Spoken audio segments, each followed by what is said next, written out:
मुहाफिज़ रिसालत हजरत अल्लामा मौलाना मुफ्ती सलमान अजहरी साहब की तरफ से और उनके जज्बात का ख्याल करते हुए ये शेर आपके हवाले हैं। हमारी सांसें रवा है जब तक नबी की मिदहो सना करेंगे, रगों में लहू बाकी है जब तक सदा सदा हम नबी करेंगे। जमाने की सारी दौलत उन्हीं के सदके खुदा ने दी है, उनकी इज्जत पे हर्फ आए तो हम अपनी इज्जत का क्या करेंगे।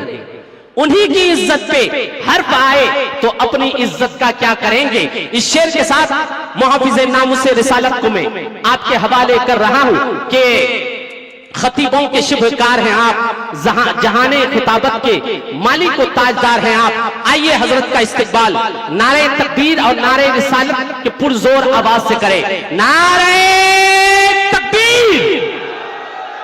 मुफ्ती साहब मौजूद हैं, आपकी आवाज की बुलंदी यकीनन इन्हें जज्बा, हौसला और मजीद ज़ौक़े खिताबत बख्शेगा। जोरदार नारा लगाएं, नारे तकबीर, नारे रिसालत, नारे हैदरी, मसलके आला हज़रत उलमाए अहले सुन्नत हजरत अल्लामा मौलाना मुफ्ती सलमान अजहरी साहब। लब्बैक लब्बैक लब्बैक या रसूल अल्लाह, लब्बैक लब्बैक लब्बैक या रसूल अल्लाह, लब्बैक लब्बैक लब्बैक या रसूल अल्लाह, लब्बैक लब्बैक लब्बैक या रसूल अल्लाह।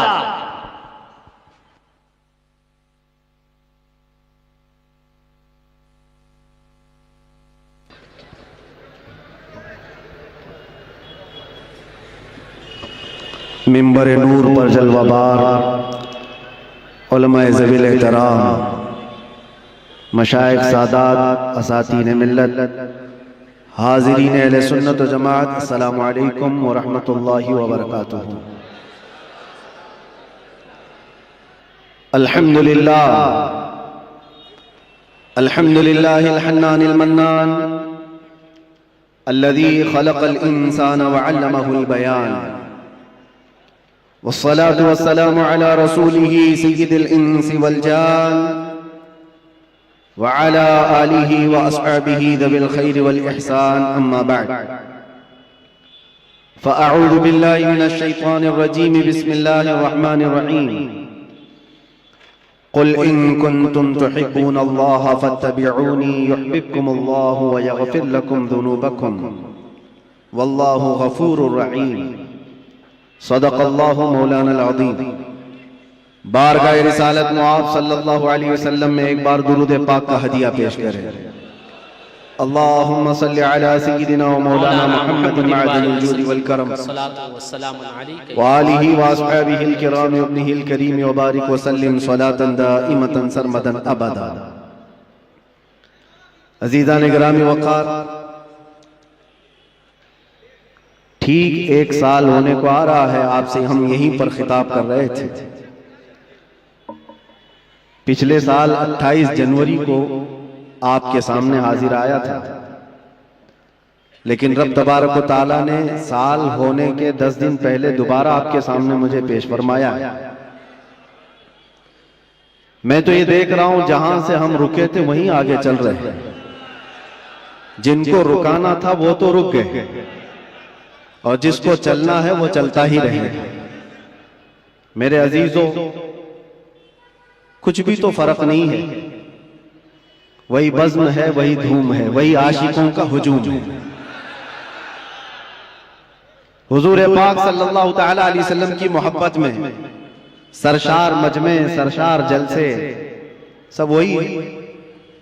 मैं पीछे मुड़ करके देखता हूं, क्या मैं चंद दिनों के लिए गायब था या मैं कहीं अंदर बंद था, लेकिन इन रूहानी मजलिसों में देख करके ऐसा लगता है थोड़ी देर के लिए मेरे आका सल्लल्लाहु तआला अलैहि वसल्लम ने आराम की छुट्टी दी थी, बाकी तो सारा मंजर वैसे का वैसा तैयार है। मेरे अजीजों,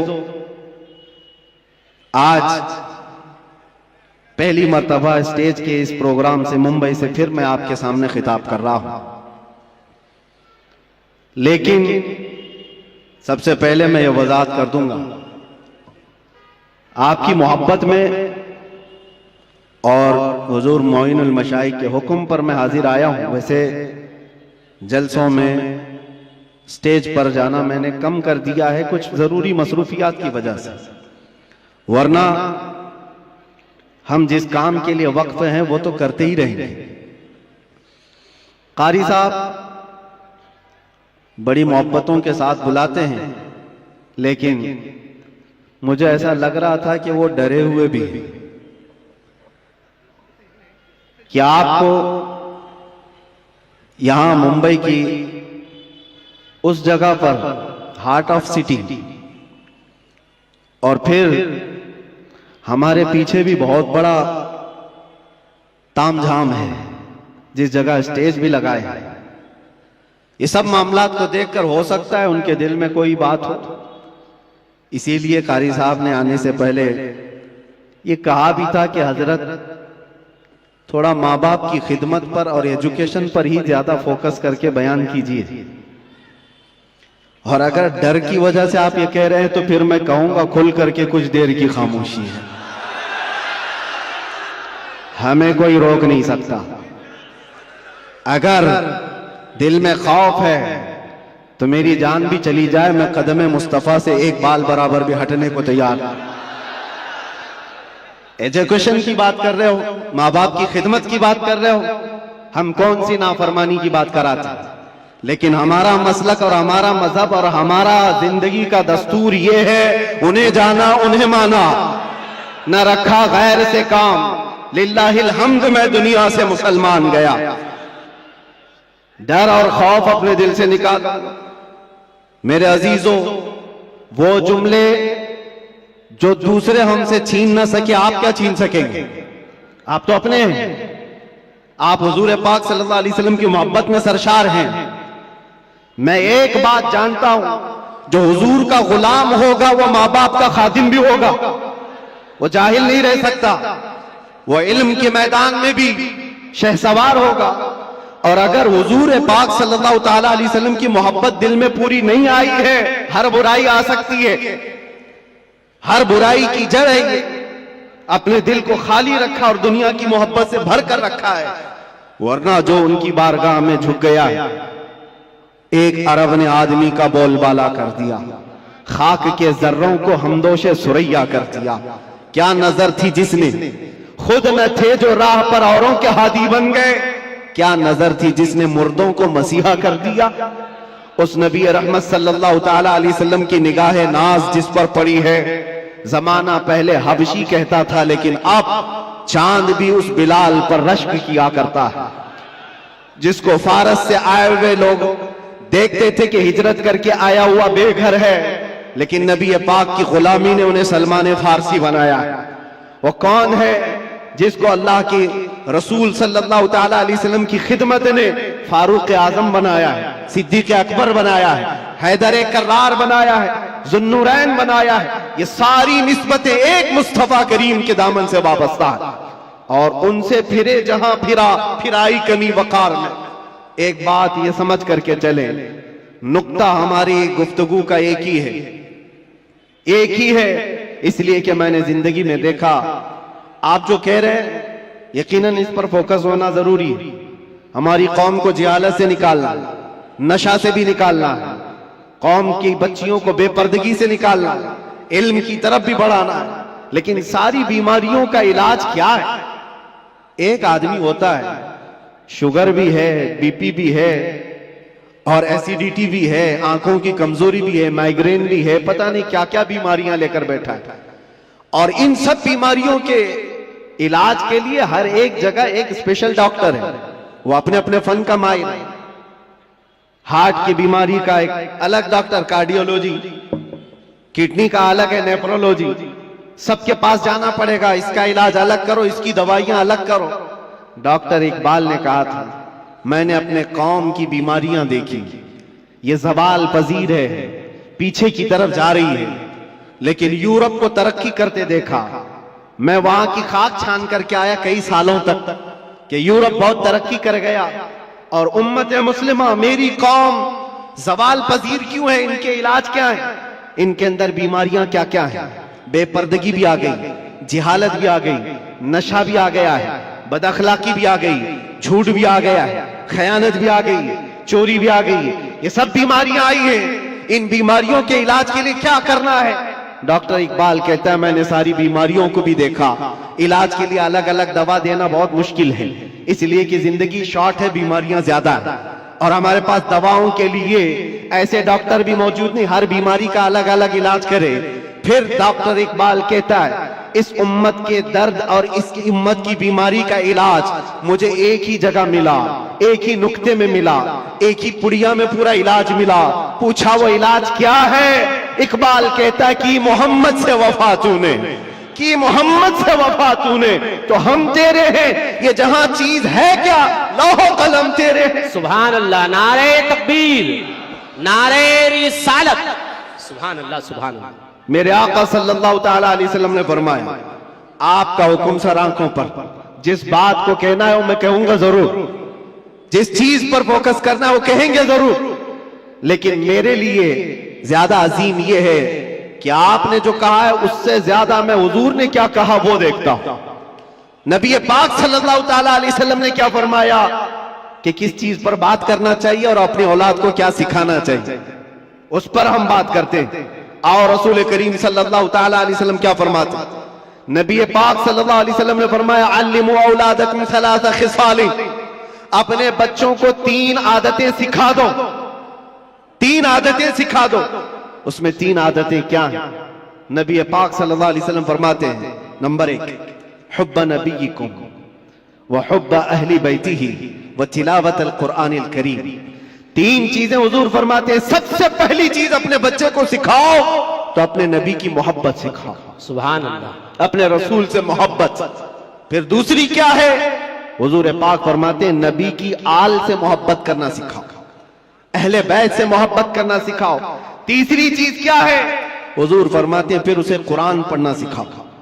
ये 3 बातें अल्लाह के नबी ने फरमाया। औलाद की तरबियत इस तरह से करो। अजीजा ने गिरामी वखार, आज बिगड़े हुए मुआशरे के इलाज के लिए सिर्फ हम स्टेज से बोले और यहां से इलाज हो, ये नहीं होता, बल्कि इसके लिए मास्टर प्लानिंग की जरूरत होती है। नौजवानों से मैं कहूंगा तुम शादी करने जा रहे हो, निकाह करने जा रहे हो, तो मास्टर प्लानिंग तुम्हारे अंदर होनी चाहिए कि मेरा बच्चा कैसा हो, मेरी औलाद कैसी, मेरी नस्ल कैसी हो। जब तक तुम्हारे अंदर नीयतें साले नहीं होती बच्चे भी अच्छे नहीं आते। और फिर जवान होने के बाद फिर सोचते हो बिगड़ गया है, अब इसको ठीक ठाक करना है।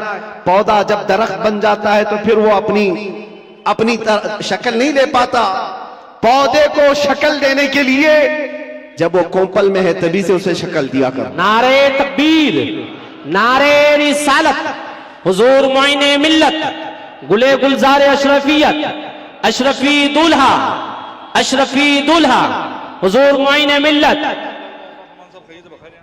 चीफ रखे। सुभान अल्लाह, माशाअल्लाह। हमारी खुशबख्ती कायद अहले सुन्नत मुहाफिज नामूस रिसालत पीर तरीकत गुले गुलजार अशरफियत Hazrat Allama Maulana Syed Shah Moinuddin Ashraf al Ashrafi al Jilani, president all India Sunni Jamiatul Ulama व साहिब सज्जादा आस्ताने आलिया दरगाह की चोचा मुकद्दसा की तशरीफ आवरी हो गई है।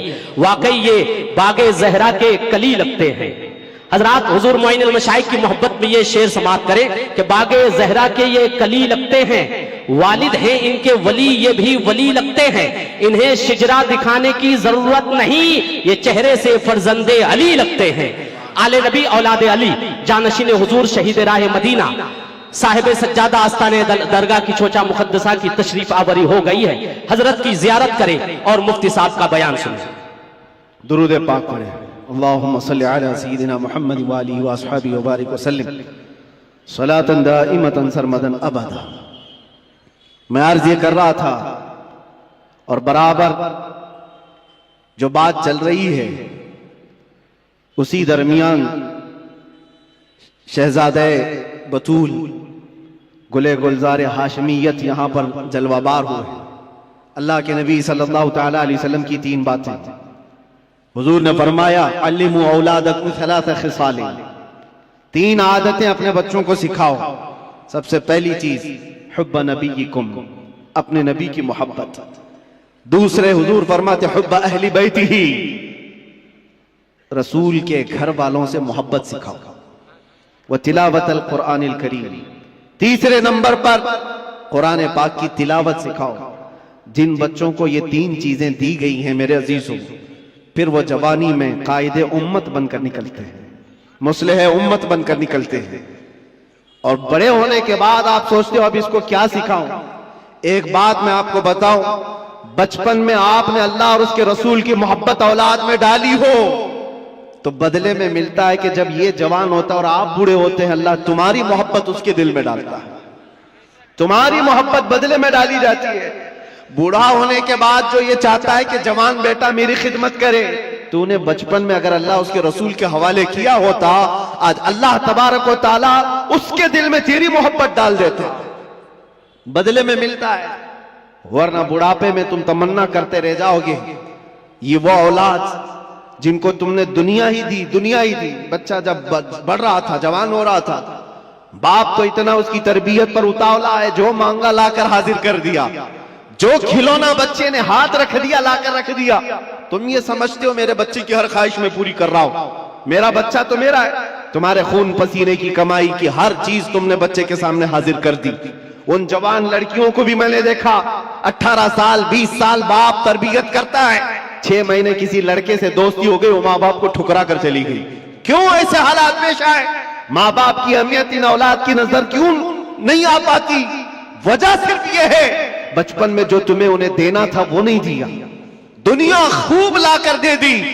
हुजूर पाक सल्लल्लाहु तआला अलैहि वसल्लम से पूछा गया कि अपनी औलाद को दिया जाने वाला बाप की तरफ से सबसे बेहतरीन तोहफा क्या हो सकता है? तुम ये सोचते हो ना, बच्चा जब 6 साल का हुआ, 7 साल का हुआ, 8 साल का हुआ, हर साल उसका बर्थडे का इंतजार करते हो और सोचते हो मेरे बच्चे के बर्थडे में मैं इसको सबसे बेहतरीन गिफ्ट देता हूं, सबसे बेहतरीन हदिया। बेटी को भी बाप गिफ्ट दे रहा है, बेटे को भी दे रहा है, लेकिन वो गिफ्ट क्या है, वो हदिये क्या है? हर साल तुम जाकर देख लो, कभी कभार जो बड़े लोग हैं खिलौनों से उठ करके कभी मोबाइल दे दिया, उससे भी उठ करके कभी बाइक दिला दिया, जिसको जो चाहा वो दिलाता गया।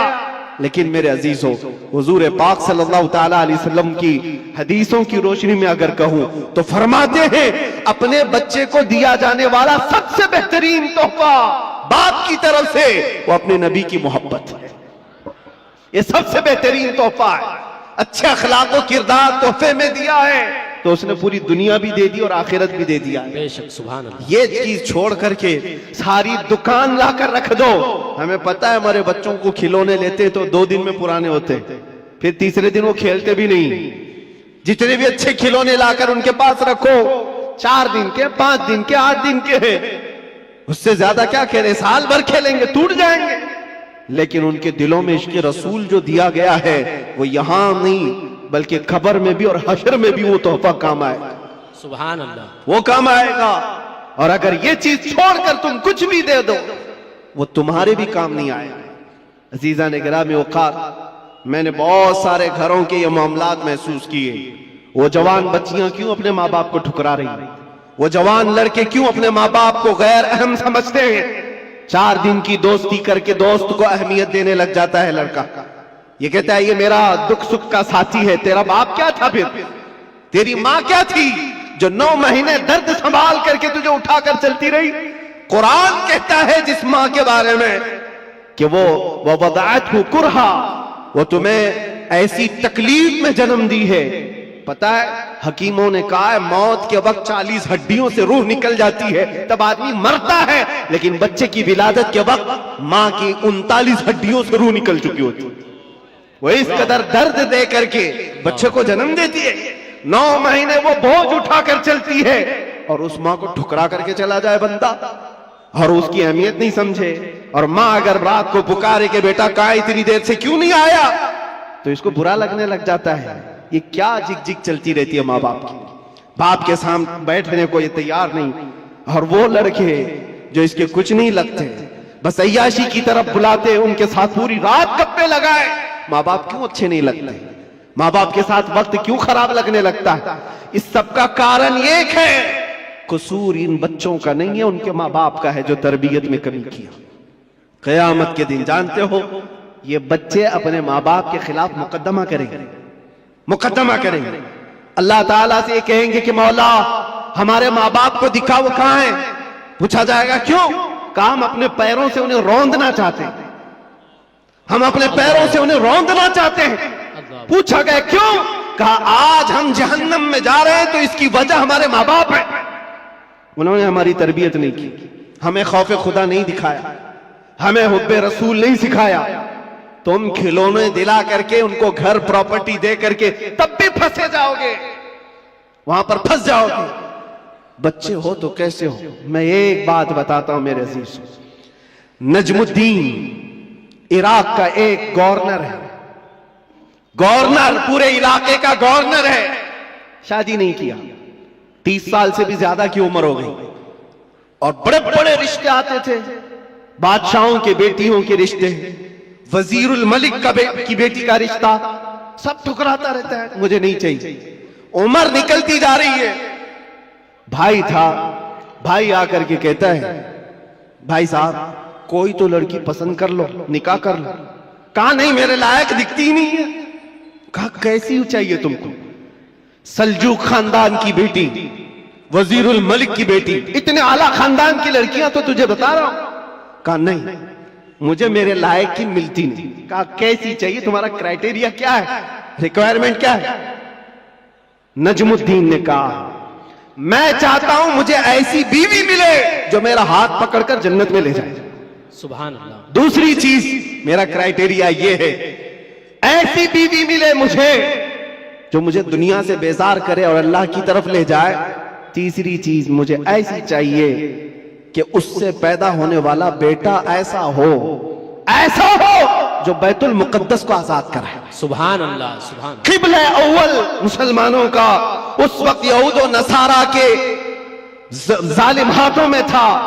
नजमुद्दीन ने यह सोचा और शादी करने को तैयार नहीं। जाहिर सी बात है ऐसे क्राइटेरिया की लड़की ढूंढना भी मुश्किल है, मिले तो कहां मिले। शादी नहीं करना। एक दिन तकरीर की जामा मस्जिद में, वहां के बहुत बड़े बुजुर्ग थे, उनके पास बैठा था, मगरिब के बाद दर्स दे रहे थे शेख, इलाके के शेख आजम। अचानक पर्दे के पीछे से एक खातून की आवाज आई, हिजाब में थी। शेख ने पूछा कौन है? लड़की ने अपना नाम बताया, सित्तुल मलिक, एक फकीर खानदान की लड़की थी। तो आप जलाल में आए, बुजुर्ग जो शेख आजम है फरमाते बेटी तुझे हो क्या गया है?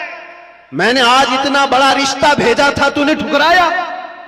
उस लड़की ने कहा मेरे लायक नहीं था। पूछा तेरे लायक नहीं था, तू चाहती क्या है? वो पर्दे के पीछे से कहती है मैं चाहती हूं मुझे ऐसा दूल्हा मिले जो मेरा हाथ पकड़कर जन्नत में ले जाए। सुभान अल्लाह, सुभान अल्लाह। और मैं ये चाहती हूं ऐसा शोहर मिले जिससे पैदा होने वाला बेटा बैतुल मुकद्दस को आजाद कराए। सुभान अल्लाह। नजमुद्दीन उसी महफिल में बैठा हुआ, कहा मेरी सोचों से पूरी सोच मिलती है इस खातून की जो पर्दे के पीछे। उठा और शेख से कहा हुजूर क्या मेरी सगाई या मेरी मंगनी उस लड़की से आप करा सकते हैं जो पर्दे के पीछे? बुजुर्ग ने फरमाया तू देखा है उसको? कहा मुझे जरूरत नहीं। कहा तू जानता है उसका खानदान? कहा वो भी मुझे जरूरत नहीं, उसकी नीयत मेरे लिए काफी है, जो मेरी नीयत है वो उसकी नीयत है।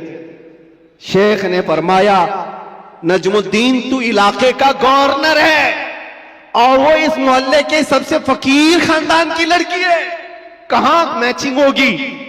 नजमुद्दीन ने कहा फिर भी मुझे चलेगा। वो मगरिब के बाद बैठा, ईशा से पहले उसी मस्जिद में निकाह भी हो गया। सुभान अल्लाह। उसी रात को विदाई भी हो गई। इधर लड़का भी राजी, लड़की भी राजी। नीयतों का मिलाप था, नीयतों का एकजा होना था। ये नजमुद्दीन अपनी दुल्हन को लेकर गया। जानते हो मेरे अजीजों, तारीख के औराक उठाकर देख लो, ये वो हसीन जोड़ा है जिससे पैदा होने वाले लड़के का नाम सलाहुद्दीन अय्यूबी। सुभान अल्लाह, सुभान अल्लाह, सुभान अल्लाह। बहुत खूब, सुभान अल्लाह। कौन है सलाहुद्दीन? ये आसमान से उतरा हुआ नहीं था, ये जमीन से निकला हुआ नहीं था। माँ बाप की सालेह नीयत की वजह से सलाहुद्दीन पैदा होता है। माँ बाप की जब तरबियत हो, उनकी नीयत साले हो, तो आज बच्चे साले पैदा होंगे। लोग आज जाहिर सी बात है, एक साहब है वो सवाल कर रहे थे, वो बयान कर रहे थे। उस बयान में एक खातून ने आकर के कहा, मौलाना आप करबला के वाकयात बहुत सुनाते हैं, करबला के वाकयात बहुत सुनाते हैं, हुसैन आजम के तज़किरे, उनके सबर, उनके इस्तिकामत, उनके जज्बे शहादत सब बहुत सुनाते, लेकिन फिर कोई हुसैन क्यों नहीं पैदा होता? मौलाना ने अच्छा जवाब दिया। वो खातून सवाल कर रही थी, कहा हुसैन जरूर पैदा होगा, पहले फातिमा तो आए कोई। सुभान अल्लाह, सुभान अल्लाह। फातिमा होगी तो हुसैन भी आएगा। घरों के हालात जब दुरुस्त हो जाते हैं तो मेरे अजीजों, उन खानदानों में नेक और साले औलाद होती है। दरख्त बन जाने के बाद हम तरबियत की सोच रहे हैं, बिगड़े हुए माशरे को सुधारने के लिए। अब तो यहां पर कचरा निकालने के लिए हाथ नहीं, बड़े बड़े बिल्डोजर लगाने पड़ते हैं, तब जाकर के कचरे निकलेंगे।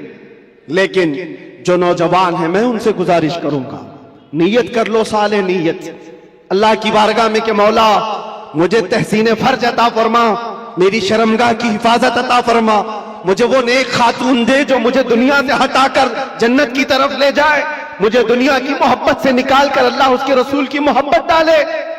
तुम्हारी नीयतों से अल्लाह तबारक व तआला वो चीज तुम्हें अता करेगा। पहले से ही अगर ये सोचता है जवान, ऐसी दुल्हन मिले जो 4 लोगों में खड़ा करूं तो लोग उसे देखते रहे, बेहया आदमी, दयूस आदमी जो अपनी औरत का मुजाहरा कराना चाहता है, शादी इसलिए करना चाहता है कि 4 लोगों में उसकी खूबसूरती दिखाए, उस शख्स के बारे में मेरे आका फरमाते वो जहन्नमी है, वो जहन्नमी है, वो जहन्नमी है, 3 बार फरमाया। पूछा कौन? हुजूर फरमाते हैं जो अपनी, जिसकी औरत उसके शोहर के बगैर बेपर्दा बाहर निकलती, या जो मर्द अपनी औरत को आजाद घुमाता है, उसके बारे में कहा गया वो दयूस है, जहन्नमी। तुम्हारी नीयतें साले हो, तुम्हारी नीयतें पाकीज़ा हो तो औलाद भी आएगी। और मुआशरे में इस्लाह के लिए हमें मास्टर प्लानिंग की जरूरत है। यही मैं कहना चाहता हूं, आज बीज बो, फसल तुम्हारी नस्ल निकालेगी और अच्छी उम्दा फसल देखेगी। और इस मुआशरे के बिगड़े हुए हालात को मेरे अजीजों मिलकर के सही किया जा सकता है। नशे के मुतालिक मुझे बड़ी अजीब कुफ्त महसूस होती है। क्यों? तुम किस नशे में आज डूबे हुए हो? कौन सा है ये नशा? ये शराब, धतूरा, ये सारे ड्रग्स, इस चीज के लिए उम्मत मुस्लिमा बनाई गई।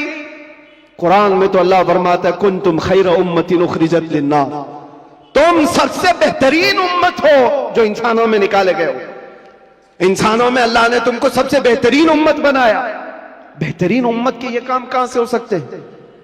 बड़े बड़े ड्रग डीलर, खरीदने वाले भी, बेचने वाले भी, करने वाले भी, दीदा व दानिस्ता दुनिया ने तुम्हें इस काम पर लगाया है जानबूझ करके, क्योंकि मुझे पता है मैं वो सारी मंजिलें तय करके आया हूं, सारी चीजें देख करके आया हूं, कहां से ये लीक होता है, कहां से ये सारी चीजें आती, कौन कौन लोग सपोर्ट करते हैं, कौन कौन लोग खड़ा करते हैं, पैसे कौन देता है, माल कौन देता है, बचाता कौन है, ये सब पता है।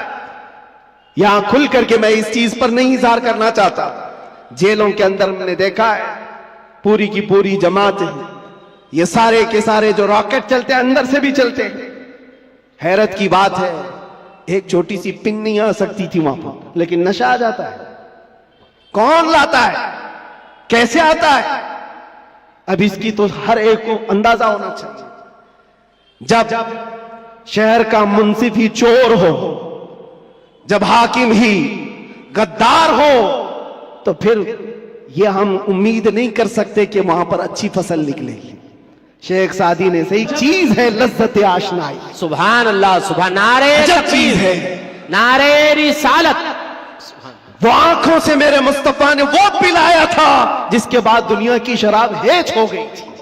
आज तुमने आंखों से अगर पीना है तो आओ हुजूर पाक सल्लल्लाहु अलैहि वसल्लम की बारगाह में।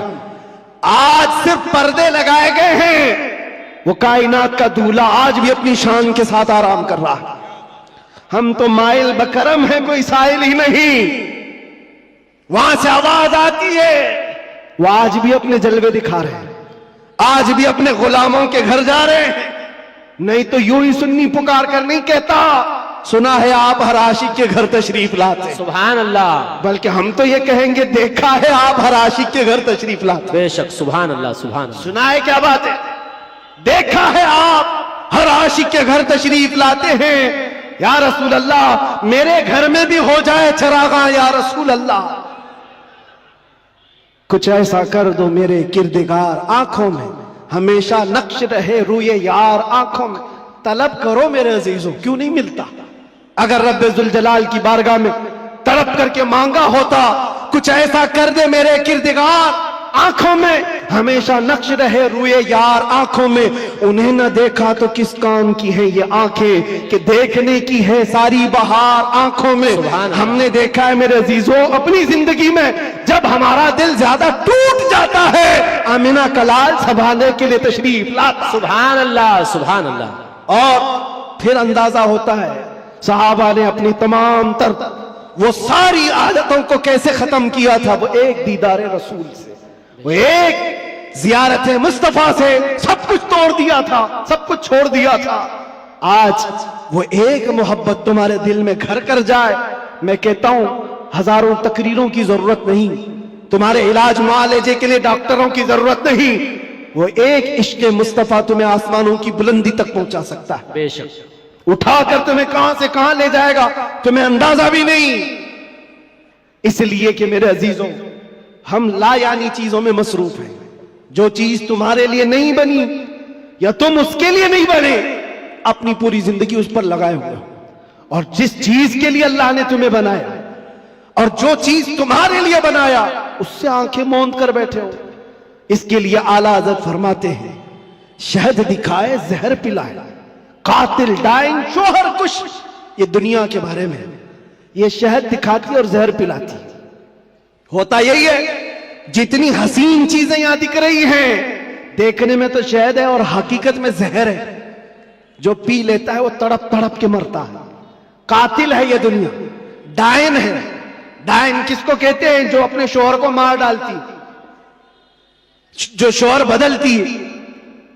और आला हज़रत ने 3 बातें फरमाई इस दुनिया के बारे में, शहद दिखाए जहर पिलाए, कातिल डायन शोहर कुश। जो इससे मोहब्बत करता है ये दुनिया उसी को मारती है और फिर दूसरे के घर चली जाती है। देखो टटोल करके अपनी जेबों में जो चीज है, क्या ये तुम्हारे पास हमेशा रहने वाली चीज है? तुम कल किसी और के हाथ में ये पैसे देख रहे होंगे, तुम्हारे माल और तुम्हारे जायदाद किसी और के हाथ में होंगे। हो सकता है जिंदगी में किसी बंकर में रख करके बैंक में खूब हिफाजत करो, मरना तो है कब्र में बैठकर देखोगे तुम्हारे बच्चे उस पर नाच रहे होंगे। फिर उसके बाद क्या होगा? हसरत से तुम देखते रहोगे जिसके लिए मैंने क्या क्या करके जमा किया, ये मेरी औलाद इस तरह से इसका इस्तेमाल कर रही। हकीकत में ये दुनिया है जो रोज हाथों में बदल कर जाती है, तुम्हारी कभी नहीं हो सकती। जो चीज हमेशा तुम्हारे पास रहती है वो क्या है? वो कौन सी चीज है जानते हो? वही चीज है जो तुम्हें बेखौफ करती है। अजब चीज है लज्जत आशनाई। जो हुजूर की मोहब्बत में सरशार होता है फिर दुनिया का खौफ उससे निकल जाता है और दुनिया की तमाम तर ये बुराइयां उसके दिल से निकाल दी जाती। हजरत उमर फारूक रज़ी अल्लाह ताला अन्हु महफिल में बैठे हुए हुजूर पाक सल्लल्लाहु अलैहि वसल्लम कब्र का जिक्र कर रहे हैं। मरने के बाद जब तुम्हें दफनाया जाता है तो कब्र में 2 फरिश्ते आते हैं, यातियानी मलकानी। 2 फरिश्ते आएंगे, ऐनानी अज़रक़ानी, नीली आंखों वाले, काले चेहरे वाले, सख्ती से सवाल करेंगे तुम्हारा रब कौन है, तुम्हारा दीन क्या है। फिर हुजूर के बारे में दिखाकर पूछेंगे इनके बारे में क्या कहता था। ये 3 सवालात मालूम है कि नहीं? कब्र में होंगे पता है कि नहीं? हर मुसलमान को तो मालूम होना चाहिए 3 सवाल कब्र में किए जाएंगे। वो फरिश्ते आकर झिंझोड़ कर सवाल करते हैं और लोग ये सोच रहे हैं बहुत आसान सवाल है, बोल दूंगा मेरा रब अल्लाह है, मेरा दीन इस्लाम है और हुजूर के बारे में बता दूंगा।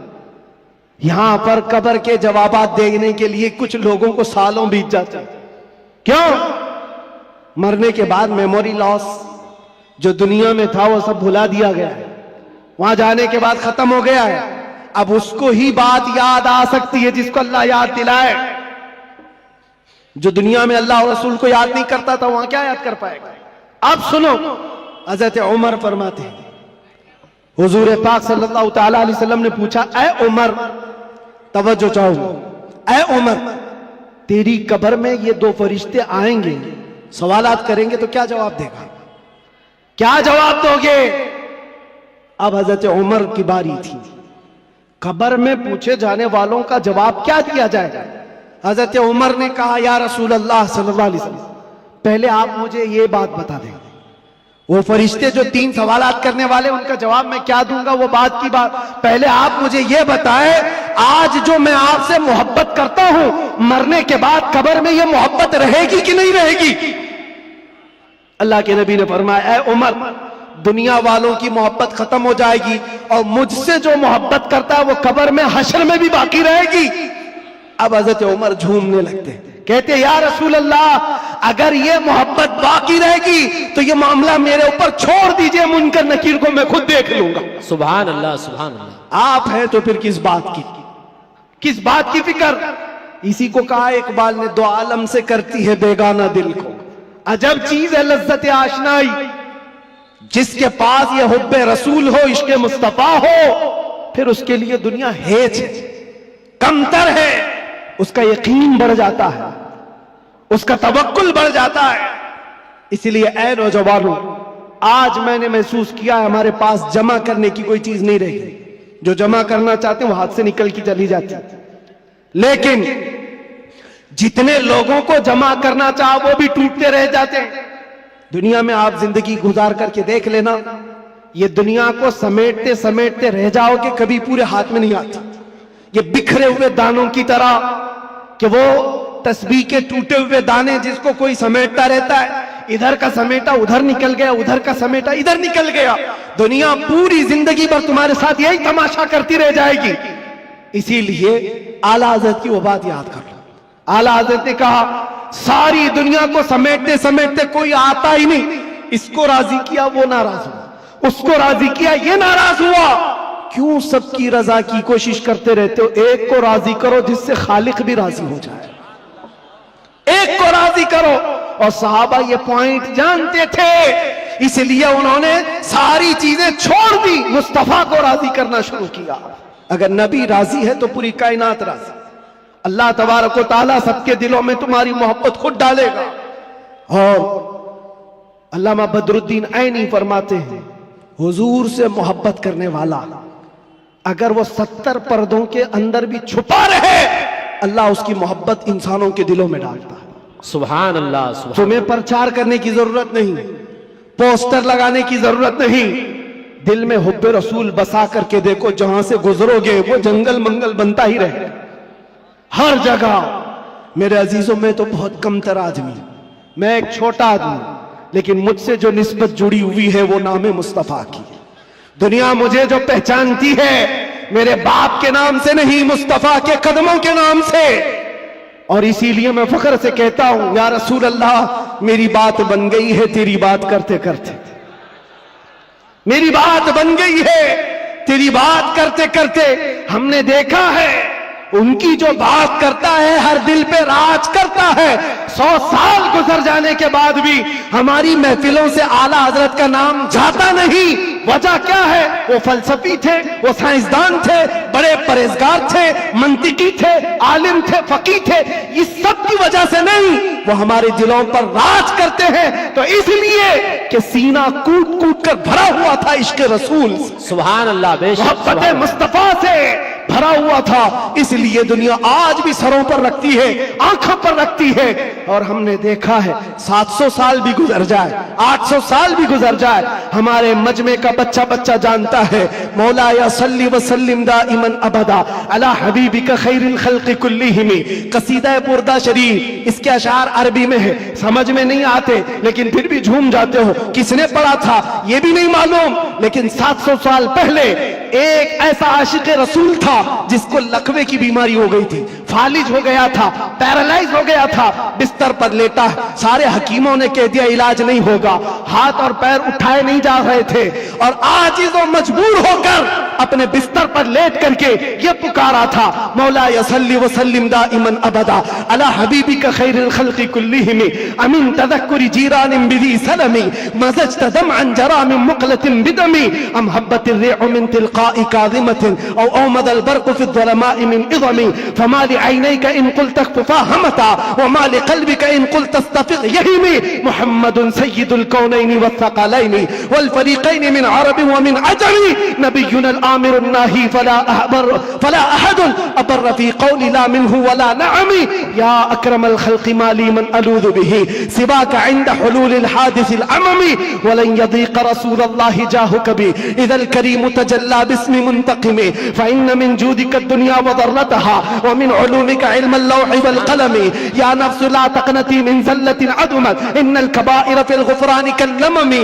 लअल्ल रहमत रब्बी हीन यक़सिमुहा तअती अला हसबिल इस्यानि फ़िल क़िसमी या रब्बी वजअल रजाई गैर मुनअकिसिन लदैका वजअल हिसाबी गैर मुनख़रिमी वल्तुफ़ बिअब्दिका फ़िद दारैन इन्न लहु सब्रन मता तदउहुल अहवालु यनहज़िमी वअज़ल लिसहबि सलातिन मिनका दाइमतिन अला नबिय्यि बिमुनहल्लि व मुनसजिमी थुम्मा रिज़ा अन अबी बकर व अन उमर व अन अली व अन उस्मान ज़िल करमी या रब्बी बिल मुस्तफ़ा बल्लिग़ मक़ासिदना वग़फ़िर लना मा मज़ा या वासिअल करमी।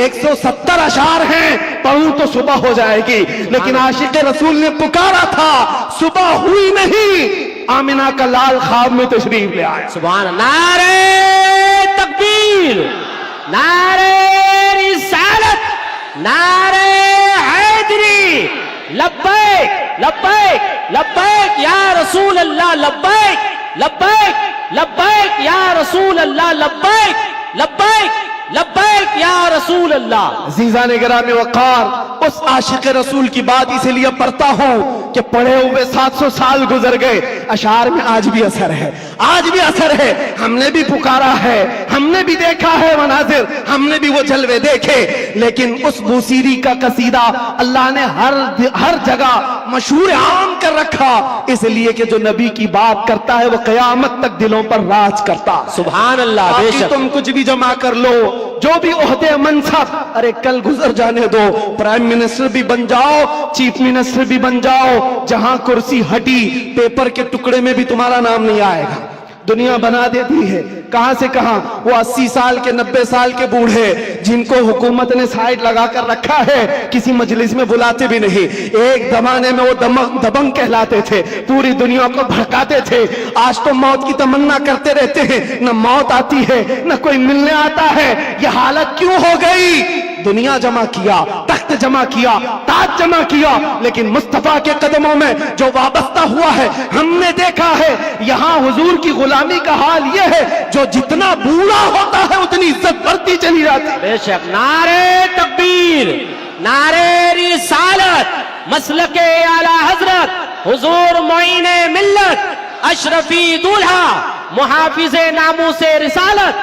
सुभान अल्लाह। और असल बात तो यह है, मोहम्मद के गुलामों में बुढ़ापा नहीं आ सकता। यहाँ कोई पुराना नहीं होता, कोई पुराना नहीं होता। अजीज़ान गिरामी वक़ार, जब तुम्हें ये सारी चीजें हम साफ बता रहे हैं तो फिर